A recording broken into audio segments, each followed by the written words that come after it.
Good evening, my name is Stephanie Martin and I am a farmer. Tonight I'll introduce you to my family business called Elmartin Farm. Our 400-acre farm is nestled in the beautiful hills of Cheshire and it was established in 1790 as a dairy farm.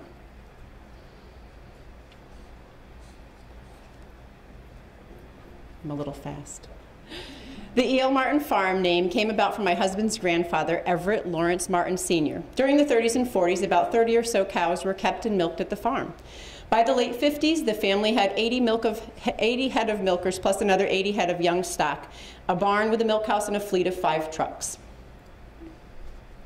I married into the Martin family, but our families go way back. My grandfather delivered milk for my husband's grandfather. Boy, did he have some crazy stories. The bottom is an aerial shot of the barn. It was constructed from a couple different barns taken down from other locations, each piece numbered and labeled, and then carefully reassembled in its current location.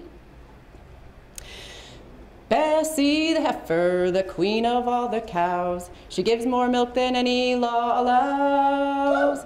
In the morning she gives pasteurized, in the evening gives homogenized. Bessie the heifer, the queen of all the cows.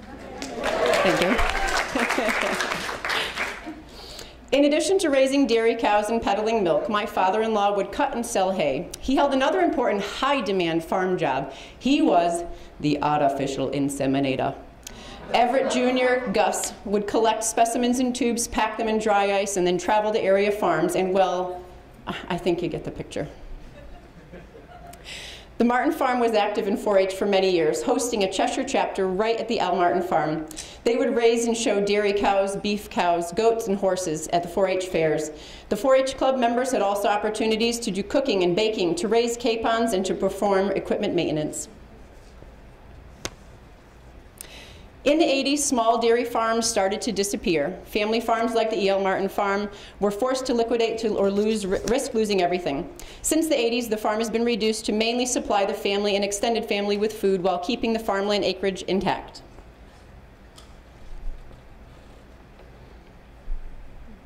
My husband and I, his parents, his brother and sister-in-law work our family farm. Our day starts at 4:30 a.m. with barn chores, feed and watering the animals, home for breakfast, send the kids off to school, and then it's off to work, our day jobs.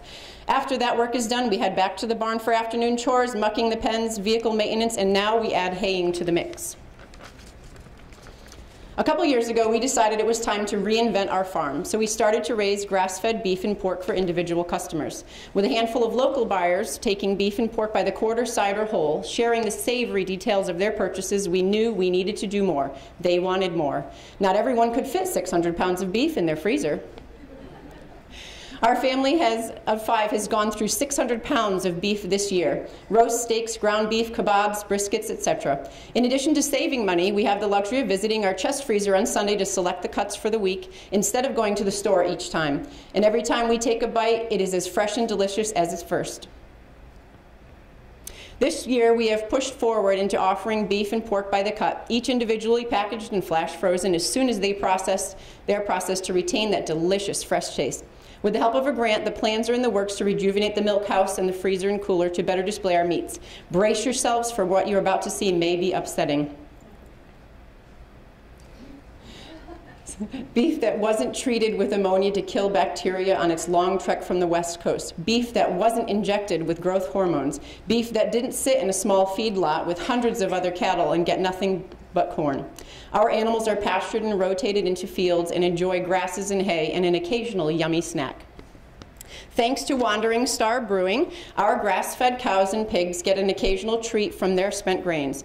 Berkshire Grown offers great networking opportunities and support. NCRS is working with us towards our grant, and thanks to the Meat Market and Gallo Steakhouse and Bistro for purchasing our beef and pork.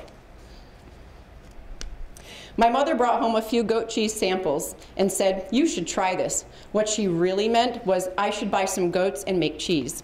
So I did. My dough produced triplets and an amazing supply of milk to make my own cheese. Do you know how much cheese I gave out for samples? Apparently not enough to go around. So I guess there's always next year. Elmartin Farm operates sustainably by utilizing natural springs that are originally, they were hand-dug water lines which began from wooden pipes.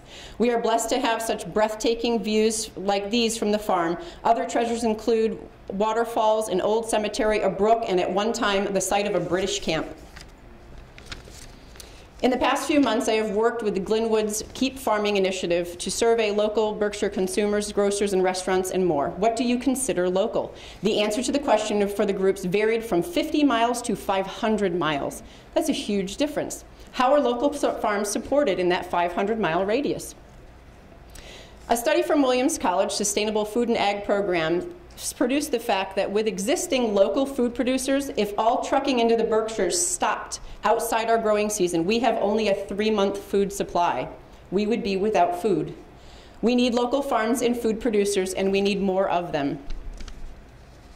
One piece missing is in the farming puzzle in the Berkshires is a local USDA processing facility. The nearest USDA certified slaughterhouse is at least 90 minutes to a 2-hour drive from here, which hampers many farmers from growing their businesses or even simply doing business. Financial restrictions also prevent farmers from staying fully operational or from upgrading necessary equipment.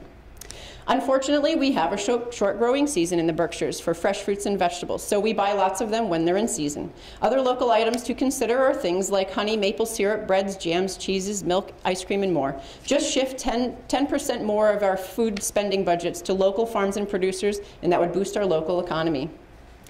When talking with folks about our farm, I've often said farming has been like a roller coaster ride. The thrilling little dips, the agonizing sharp curves, the brain-rattling loops, and feeling of knots in the pits in our stomach.